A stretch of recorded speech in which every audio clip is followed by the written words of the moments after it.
ఈరోజు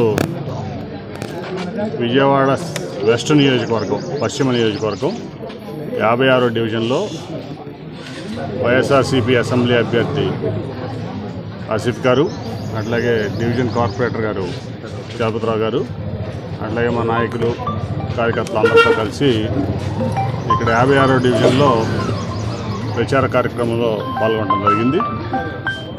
ప్రజల నుంచి కూడా అనూహ్యమైన స్పందన వస్తూ ఉంది.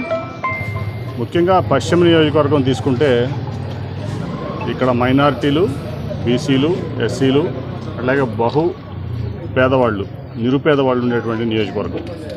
ఎప్పుడు కూడా ఈ నియోజకవర్గం మొదటి నుంచి కూడా బీసీలు కానీ మైనారిటీలు కానీ ఎమ్మెల్యేలుగా ప్రజాప్రతినిధులుగా ఉంటున్నటువంటి పరిస్థితి అందరూ కూడా గమనించారు.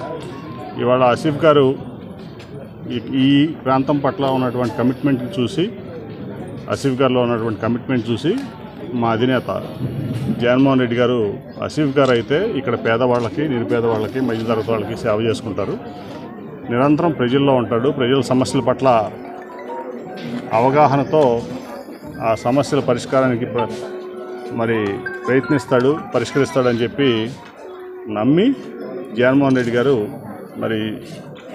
సామాన్యుడైనటువంటి ఒక వైసీపీ కార్యకర్తని ఇక్కడ ప్రజలకు సేవ చేయమని చెప్పి ఇక్కడ వైసీపీ అసెంబ్లీ అభ్యర్థిగా విజయవాడ పశ్చిమ నియోజకవర్గానికి ఆసిఫ్ గారిని పంపించడం జరిగింది. ప్రజల నుంచి అనూహ్యమైన స్పందన వస్తుంది. ఎందుకంటే ఆసిఫ్ గారు మొదటి నుంచి కూడా ప్రజా జీవితంలో ఈ ప్రాంతంలో అనేక రకాలుగా సేవలు చేసి ఉన్నారు. ఆయన గురించి అందరికీ తెలుసు. ఇవాళ మనం చూస్తున్నాం, ఇవాళ జనసేన, తెలుగుదేశం, బీజేపీ కలిసి ఆడేటువంటి నాటకాలు మనం చూసాం. ఇక్కడ బీసీకి సీట్ ఇస్తానని చెప్పి పవన్ కళ్యాణ్ గారు 10 ఏళ్ళ నుంచి కూడా ఒక నిరుపేద బీసీని వాడుకుని ఏ రకంగా వదిలేసాడో పవన్ కళ్యాణ్ గారు మనం చూసాం. ఇవాళ పోతిరి మహేష్ అనే వ్యక్తికి ఇక్కడ సీట్ ఇస్తానని చెప్పి తెలుగుదేశం పార్టీ కూడా ఇక్కడ విజయవాడ పశ్చిమ నియోజకవర్గం జనసేన అలయన్స్లో ఇచ్చామని చెప్పి వాళ్ళు ఒక మైనార్టీని మోసం చేశారు.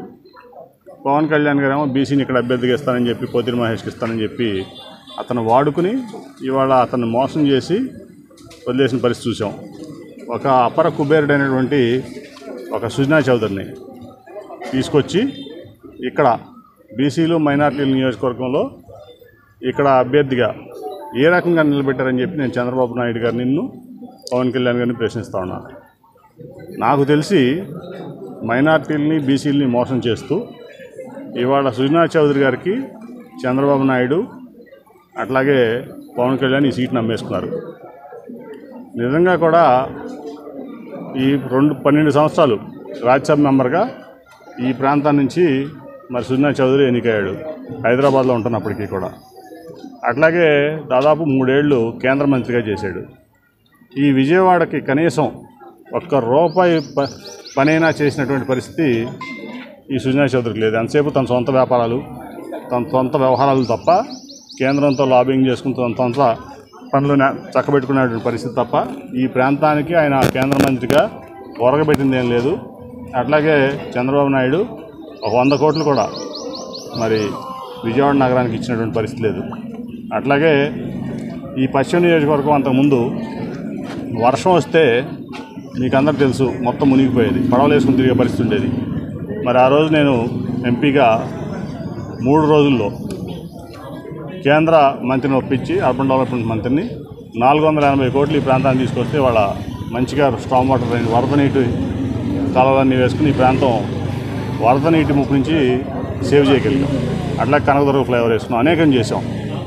ఆ పరిస్థితిలో ఈ ప్రాంతానికి ఏ రకంగా ఉపయోగపడిన వ్యక్తిని, ఒక అపర కుబేరుడిని, ఒక నిరుపేదలు నివసించేటువంటి ప్రాంతంలో, మైనార్టీలు, బీసీలు సీట్ అయినటువంటి ఈ ప్రాంతంలో తీసుకొచ్చి ఏ రకంగా ఇక్కడ పోటీకి పెడుతున్నారో వీళ్ళు ముగ్గురు సమాధానం చెప్పాలి. పవన్ కళ్యాణ్, అట్లాగే చంద్రబాబు నాయుడు, అట్లాగే బీజేపీ కూడా. అట్లాగే చంద్రబాబు నాయుడు గారు ఇవాళ బీజేపీతో పొత్తు పెట్టుకున్నాడు. మళ్ళీ ఆ రోజు రాష్ట్రం కోసం పొత్తు పెట్టుకున్నానని 2014లో చెప్పాడు. 650 హామీలు ఇచ్చారు ఈ ముగ్గురు కలిసి, పవన్ కళ్యాణ్ గారును, చంద్రబాబు, అట్లాగే బీజేపీ కలిసి. ఆ తర్వాత 2018లో నాతోనే అవిశ్వాసం తీర్మానం పెట్టించాడు. ఏంటంటే రాష్ట్రానికి ఏం ఉపయోగపడట్లేదు, బీజేపీ వాళ్ళు కేంద్రం రాష్ట్రానికి ప్రత్యేక హోదా ఇవ్వట్లేదు, పోలవరానికి నిధులు ఇవ్వట్లేదు, అట్లాగే విభజన హామీలు చేయట్లేదు, కడపకు ఉక్కు ఫ్యాక్టరీ ఇవ్వట్లేదు, విశాఖపట్నం రైల్వే జోన్ ఇవ్వట్లేదు, ఏది కూడా వీళ్ళు చేయట్లేదని చెప్పి ఆ రోజు నాతోనే అవిశ్వాస తీర్మానం పిలిచి మరి తన సొంత ప్రయోజనాల కోసం అక్కడ ఆయన ప్రధానమంత్రి అవుదామని ఇక్కడ కొడుకుని ముఖ్యమంత్రిని చేసుకుందామని చెప్పి చేసిన పరిస్థితి. తర్వాత 2019 ఎలక్షన్లో జగన్ గారి దెబ్బకి బొక్కబొరలు పడినటువంటి పరిస్థితి కూడా మీరు అందరూ గమనించారు. ఆ తర్వాత ఎలక్షన్ అయిన తర్వాత నుంచి తను చేసిన తప్పుడు పనులు ఏదైతే ఉన్నాయో 2014 నుంచి 2019 వరకు దాని నుంచి తను కాపాడుకోవడం కోసం, తన కొడుకును కాపాడుకోవడం కోసం ఇవాళ మళ్ళీ బీజేపీతో జతకడుతున్నాడు. చంద్రబాబు నాయుడు గారు ఎందుకు మళ్ళీ బీజేపీతో జతకడుతున్నాడు, దేని మీద హామీ ఇచ్చారు మోడీ గారు కానీ అట్లాగే బీజేపీ కానీ? ఆ రోజు చేయని పనులు ఇవాళ ఏం చేస్తా అన్నాడు? రాజధానికి నువ్వు అడిగినట్టు 1,00,000 కోట్లు ఇస్తానడా ఈ రాష్ట్రానికి రాజధాని కడతానికి? లేదంటే ప్రత్యేక హోదా ఇస్తానడా? లేదంటే పోలవరాన్ని నిధులు ఇస్తానడా? కడప ఉక్కు ఫ్యాక్టరీ కడతానడా? విశాఖపట్నం రైల్వే జోన్ ఇస్తానడా? లేకపోతే విభజన హామీలు తీరుస్తానడా? ఏమీ హామీ లేకుండా ఇవాళ మళ్ళీ బీజేపీలో నీ స్వార్థ ప్రయోజనాల కోసం కలిసావు. నియోజకవర్గంలో సుజనా చౌదరి అనే వ్యక్తికి కనీసం ఎన్ని రోడ్లు ఉన్నాయో తెలియదు, ఎక్కడే ఉందో కూడా తెలియదు. కాబట్టి ప్రజలు ఇక్కడ సుజనా చౌదరికి బుద్ధి చెప్పబోతూ ఉన్నారు. మన ఆసిఫ్ని భారీ మెజార్టీలో గెలిపిస్తారంటున్నా ఎటువంటి సందేహం లేదని చెప్పి ఈ సందర్భంగా తెలియజేస్తూ ఖచ్చితంగా ప్రజలందరికీ నేను మనవి చేస్తున్నాను. వెస్ట్ విజయవాడ పశ్చిమ నియోజకవర్గ ప్రజలకి భారీ మెజార్టీతో ఆసిఫ్ గారిని గెలిపించుకోండి. ఎప్పుడు కూడా మీకు అందుబాటులో ఉంటాడు, మీకు సేవ చేసుకుంటాడు, మీకు ప్రజాసేవకుడిగా ఉంటాను. కానీ పెత్తందారి లేక ఉండడు సుజనా చౌదరి లేక. మీరెవరో కూడా కమలం గుర్తు మీద ఓటేసి వృధా చేసుకోవద్దని విజయవాడ పశ్చిమ నియోజకవర్గ ప్రజలందరికీ కూడా నేను అభ్యర్థిస్తున్నా, మనవి చేస్తున్నాను. సార్, నిన్న పశ్చిమ నియోజకవర్గ కార్యాలయంకి వచ్చి ఆయన పశ్చిమ నియోజకవర్గాన్ని అభివృద్ధి బాటలో తీసుకెళ్తాను, కూటమి అభ్యర్థిగా నన్ను ఎంచుకున్నందుకు పశ్చిమ నియోజకవర్గ ఇక్కడ రుణం తీర్చుకుంటానని చెప్పి మాట్లాడుతుంది. ఇప్పుడు 12 సంవత్సరాలు 2 సార్లు రాజ్యసభ మెంబరు, అట్లాగే 3 సంవత్సరాలు కేంద్ర మంత్రి. ఆ రోజు ఏమీ చేయలేని వ్యక్తి వాళ్ళు చేస్తాడంటే మనం నమ్ముతామా? ఒక అపర కుబేరుడు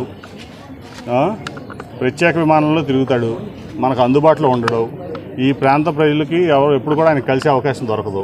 ఓట్లు వేయించుకుంటాడు, మాయమైపోతాడు. ఎందుకంటే ఢిల్లీలోనో ఎక్కడో ఆయన వ్యవహారాలు ఆయన చేసుకోవడానికి ఈ మార్గం ఎంచుకున్నాడు ఆయన. ఆ సంగతి అందరికీ తెలుసు. 3 సంవత్సరాలు కేంద్ర మంత్రిగా ఉండి కనీసం ఈ వెస్ట్ నియోజకవర్గం కాదు, ఈ విజయవాడ పార్లమెంట్కి కానీ ఈ రాష్ట్రానికి కానీ నీ వల్ల ₹1 ఉపయోగం ఉందా, ₹1 పని రాష్ట్రానికి చేసామని నేను సుజనా చౌదరి గారిని డైరెక్ట్గా క్వశ్చన్ చేస్తాను. దానికి సమాధానం చెప్పాలి ఆయన. ఇప్పుడు కొత్తగా వస్తే వేరు. నువ్వు 2 సార్లు రాజ్యసభ మెంబర్స్ చేసావు, 12 ఏళ్ళు, 3 ఏళ్ళు కేంద్ర మంత్రి చేసావు. నీ వల్ల ఈ రాష్ట్రానికి మేలు జరిగిందా?